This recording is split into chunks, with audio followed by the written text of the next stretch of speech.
Haleluya, jumpa lagi dengan saya Pendeta Reo Panggabean, Oikumene Ministry Jakarta. Apa kabar saudara? Saya berharap saudara selalu berada dalam keadaan baik, sehat, gembira, dan optimis memandang hari esok, yaitu pekan yang baru. Mengapa?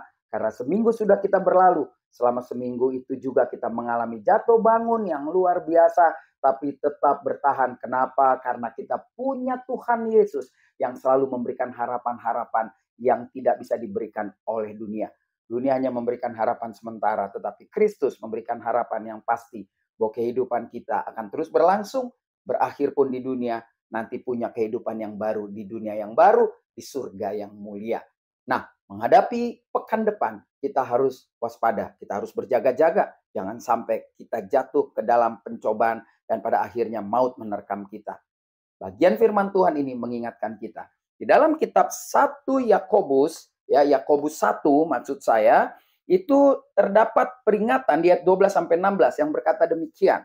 Berbahagialah orang yang bertahan dalam pencobaan, sebab apabila ia sudah tahan uji, ia akan menerima mahkota kehidupan yang dijanjikan Allah kepada barang siapa yang mengasihi dia. Jadi yang bertahan pasti dapat mahkota kehidupan. Udah jelas itu ya.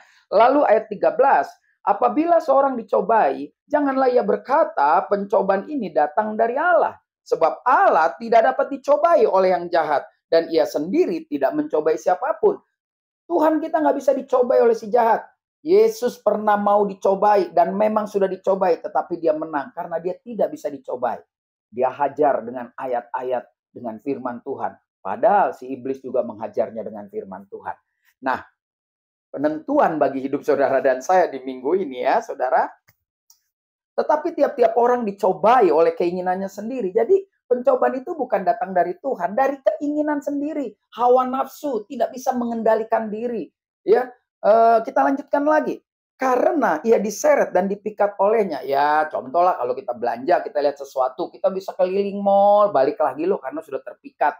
Ya, saya nggak bilang belanja itu dosa, saya nggak bilang belanja itu pencobaan, tapi kita bisa masuk dalam pencobaan. Mungkin juga bukan belanja, mungkin juga bisa pekerjaan ya. Apapun yang sudah mulai mengganggu pikiran kita dan kita paksakan itu, maka akibatnya lihat ayat 15. Dan apabila keinginan itu telah dibuahi, ia melahirkan dosa, dan apabila dosa itu sudah matang, ia melahirkan maut.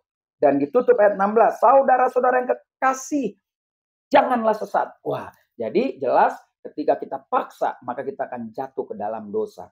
Rupa-rupa keinginan membuat kita jatuh ke dalam dosa. Dan kalau dosa sudah mengendalikan kita, yang ada tinggal maut. Maut tidak berarti juga langsung mati.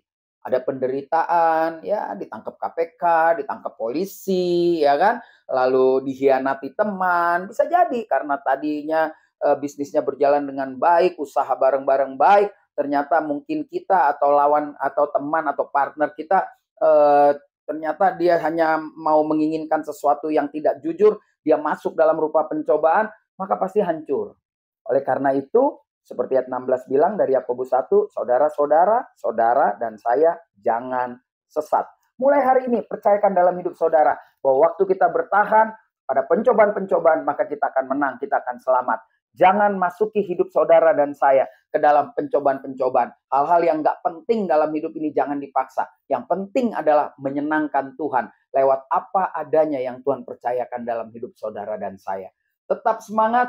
Saya Pendeta Reo Panggabean, Oikumene Ministry Jakarta. Sampai jumpa pada tayangan berikutnya. Tuhan Yesus memberkati.